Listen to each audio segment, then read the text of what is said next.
Welcome to Fifth Round Stoppage. I'm your host, Aaron J.Y.D. Peterson, and this is my co-host. I'm Salah. I'm his father and his manager. Here on Fifth Round Stoppage, we will have boxing conversations with opposing minds, where Salah will have 2 minutes and 30 seconds to plead his case, and I'll have 2 minutes and 30 seconds to plead mine. And you, the viewer, will be able to say whose side you're on and who do you think won. Today's topic is, does running during a fight actually exist? And my 2 minutes and 30 seconds starts now. No, I do not believe it exists. If you cannot cut the ring off and stop a fighter from moving around, your lack of inability to do that does not make that the other fighter's fault. We'll use Shakur Stevenson, for example. A lot of people says he runs all night. I don't believe so. I believe he's a master at defense, and I believe he's a master at distance. Now, if you can't cut the ring off, that now becomes your fault, not anyone else's. He's not supposed to stand there and let you beat him up or make you even feel like you have a chance. It doesn't work that way. So if you can't properly cut the ring off, like, for example, somebody like Arthur Beterbiev. Arthur Beterbiev is absolutely a master at cutting the ring off. Is he supposed to let you move around and do all that? No. If he sees that you have on your track shoes, he's supposed to cut the ring off. He's supposed to make those adjustments. He's supposed to make you stay on your toes and fight to the way he wants you to fight. It doesn't go the other way around. So while you might not be excited or entertained at the fact that a fighter is fighting that way, that doesn't mean that they're running. It just means that they're using their distance and they're using their proper boxing IQ. Yes, we do have a lot of people who say, oh, it's boring, it puts me to sleep. I'm not saying it's the most entertaining or interesting style in the world. All I'm simply saying is, I don't have to acquiesce to how you want me to fight. I fight my style. If me boxing you around the ring is giving you trouble, why would I stand there and let you beat me up? What is the point in it? To give you a chance of winning? If you can beat a guy by boxing him and moving your feet and people call it running, guess what? You need to do that. Because at the end of the day, when that last bell rings, the crowd only remembers what? Nothing. Only thing they remember is the winner and the loser.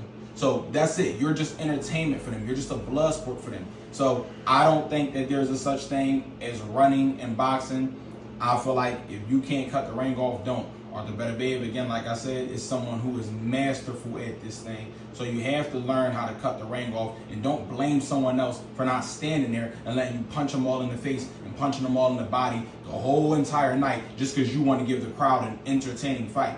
Yes, you do want to entertain the crowd. You do want to please the crowd. But at what point does it make sense for you to stand there and get yourself hurt? At what point does it mean the crowd will want to stand there and pay your hospital bills or stand there and take care of you while you recover? Time. Okay, well, that is my time. And now it is Salah's turn. Well, unlike my son here, who keeps calling me Salah. Anyway, but I'm gonna let him get away with it because of the show. But here's the thing. Please. The thing is that that's a slippery slope to me because there is an aspect of what you call running, and then you have an aspect of just beautiful boxing, and it's two completely different things.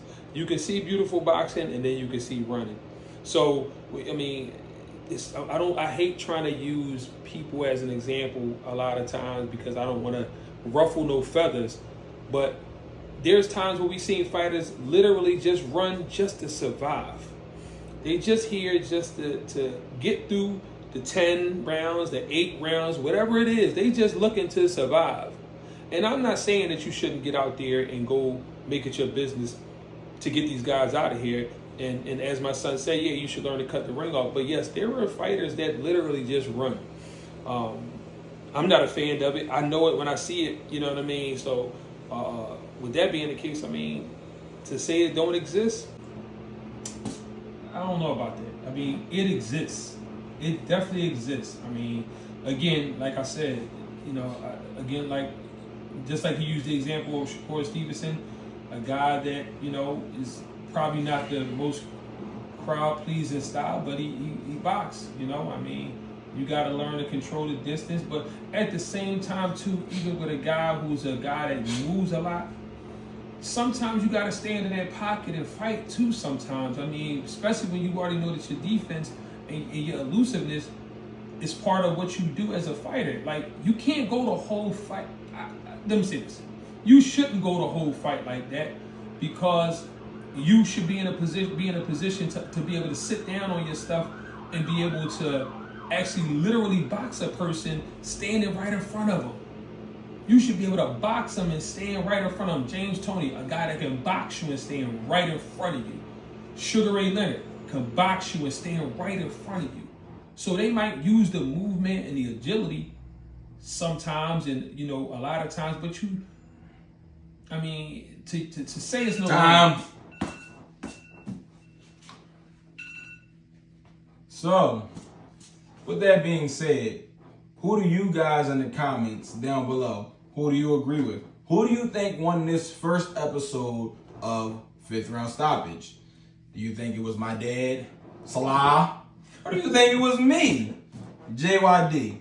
I know who I'd vote for because I know what I'm talking about.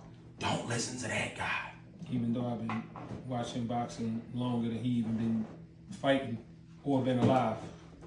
We will see you guys on the next episode of 5th Round Stoppage. Like, comment, and subscribe. Peace.